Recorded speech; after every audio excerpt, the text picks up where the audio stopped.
जबलपुर में शनिवार रात एक दर्दनाक हादसा हुआ। जनशताब्दी एक्सप्रेस से उतरकर प्लेटफॉर्म पर चल रहे एक ही परिवार के 6 लोग मालगाड़ी की चपेट में आ गए। जबलपुर के मदन महल रेलवे स्टेशन पर शनिवार देर रात एक भीषण हादसा हुआ। प्लेटफॉर्म नंबर 1 पर तेज रफ्तार मालगाड़ी की चपेट में आने से एक महिला की मौके पर ही मौत हो गई, जबकि 2 महिलाओं और 3 बच्चे समेत 5 लोग गंभीर रूप से घायल हो गए। घटना के बाद स्टेशन पर अफरा तफरी मच गई। सभी घायलों को तत्काल मेडिकल कॉलेज अस्पताल में भर्ती कराया गया, जहां उनकी हालत नाजुक बनी हुई है। जानकारी के मुताबिक ये परिवार नरसिंहपुर का रहने वाला है और भोपाल से जबलपुर आ रही जन शताब्दी एक्सप्रेस से यात्रा कर रहा था। ट्रेन के मदन महल स्टेशन पर पहुंचने के बाद परिवार के सभी 6 लोग प्लेटफॉर्म नंबर 1 पर उतरे। बताया जा रहा है कि उतरने के बाद वो प्लेटफॉर्म पर ही गलत दिशा में चल रहे थे। इसी दौरान दूसरी ओर से आ रही मालगाड़ी ने उन्हें अपनी चपेट में ले लिया। ये जो प्लेटफॉर्म में है, गलती से दूसरे प्लेटफॉर्म पे उतर गए थे, जहां पर से मालगाड़ी आ रही थी, उससे ये एक्सीडेंट हुआ। काल मेडिकल हॉस्पिटल में भर्ती कराया गया है। बाकी सभी सामान्य स्थिति में है और आगे का इन्वेस्टिगेशन किया जा रहा है। बिहार के मुजफ्फरपुर में कपड़ा शोरूम से करीब 4 लाख नकद चोरी की वारदात को अंजाम दिया गया, जिसकी सीसीटीवी फुटेज सामने आई।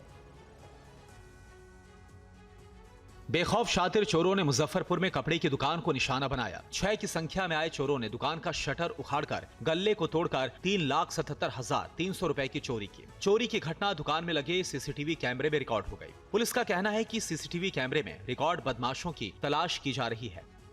दरअसल शुक्रवार की सुबह 4:08 पर 6 चोर आए। सभी ने दुकान का शटर उखाड़ा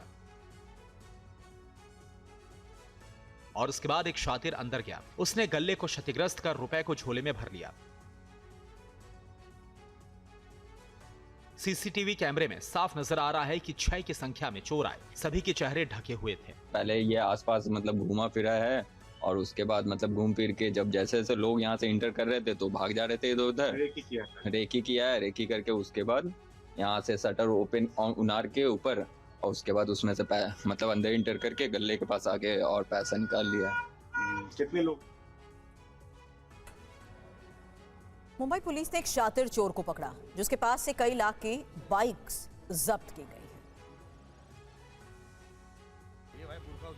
लगातार हो रही मोटरसाइकिल चोरी की घटनाओं का पर्दाफाश करते हुए पुलिस ने एक आरोपी को गिरफ्तार किया, जिसके पास से पुणे से 8 चोरी की मोटरसाइकिल बरामद की गई हैं।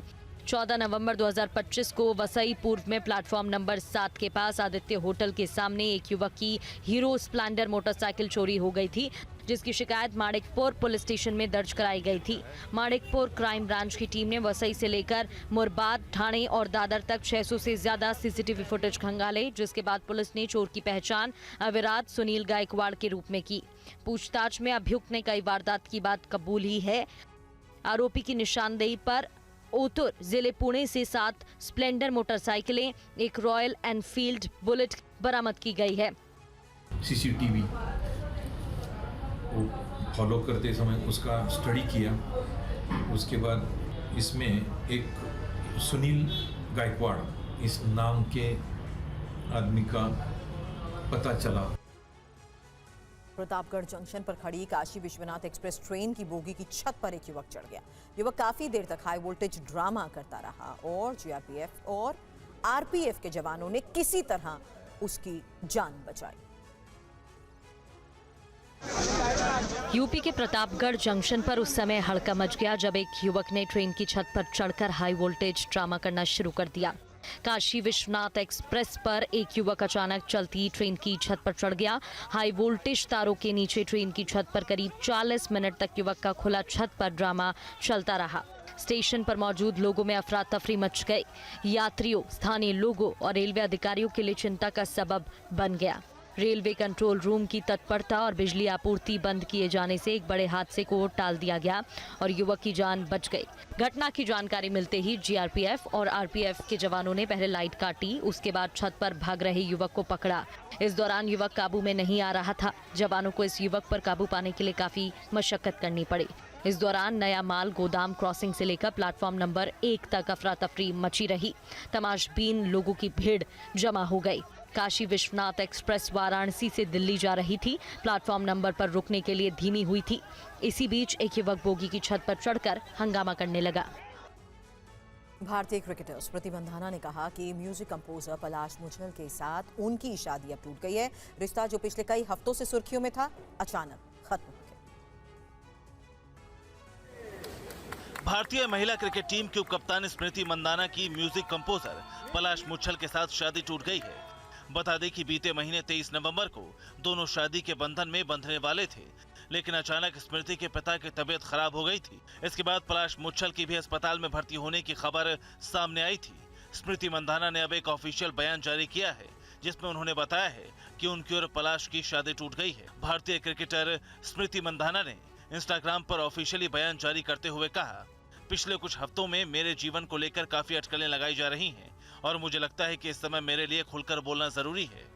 स्मृति मंधाना और पलाश मुछल 2019 से एक दूसरे को डेट कर रहे थे। हालांकि शुरुआत में दोनों ने अपना रिलेशन प्राइवेट रखा था, लेकिन 2024 में दोनों ने अपने रिलेशन की पुष्टि कर दी थी। शादी किस वजह से टूटी है, इस बात का जिक्र स्मृति ने अपने बयान में नहीं किया है। वहीं संगीतकार पलाश ने भी इंस्टाग्राम पर पोस्ट किया और लिखा, अपनी जिंदगी में आगे बढ़ने और अपने व्यक्तिगत रिश्तों से पीछे हटने का फैसला किया है। उत्तराखंड के मुख्यमंत्री पुष्कर सिंह धामी बागेश्वर जिले के 2 दिवसीय दौरे पर हैं और धामी ने यहां हो रहे विकास कार्यों के बारे में लोगों से फीडबैक भी लिया। खिलाड़ियों के साथ बैडमिंटन भी खेला। मुख्यमंत्री पुष्कर सिंह धामी 2 दिन के बागेश्वर दौरे पर हैं। वो आज सुबह सरयू नदी के किनारे पहुंचे, मॉर्निंग वॉक किया, सरयू नदी में आचमन किया और वहां चल रहे विकास कार्यों का जायजा लिया। इस दौरान सीएम धामी ने लोगों के साथ मिलकर उनका कुशल क्षेम भी जाना। साथ ही धामी ने सरकार द्वारा चलाई जा रही कई जन कल्याणकारी योजनाओं के संबंध में उनका फीडबैक भी लोगों से लिया। पुष्कर सिंह धामी ने बागेश्वर दौरे के दौरान इंडोर स्टेडियम पहुंचकर खिलाड़ियों के साथ बैडमिंटन भी खेला और उनका उत्साह बढ़ाया। युवा खिलाड़ियों से बातचीत कर उन्हें मिल रही सुविधाओं के बारे में जानकारी ली। सीएम ने खिलाड़ियों से राज्य में खेल को लेकर किए जा रहे कार्यों पर फीडबैक लिया। विस्तार से सभी विभागों के साथ बैठक की है।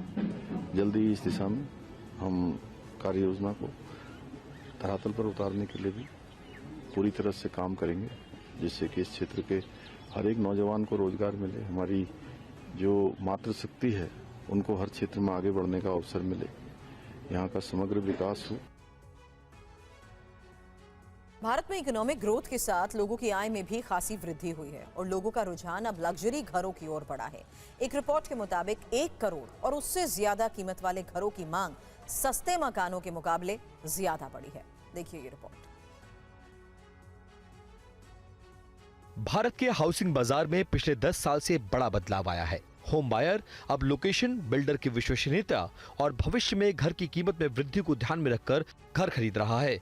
आय बढ़ने के साथ ही लग्जरी घरों को खरीदना अब ट्रेंड बन गया है। Real estate consultancy firm JLL India की रिपोर्ट के मुताबिक 2024-25 में कुल अपार्टमेंट की बिक्री में 62% 1 करोड़ और उससे ज्यादा कीमत के आवासों की रही है।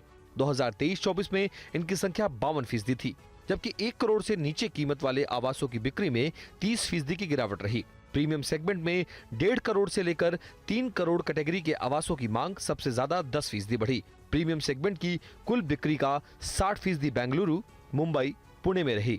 बेंगलुरु में 45,815 यूनिट, मुंबई में 42,398, पुणे में 40,269 यूनिट की बिक्री रही।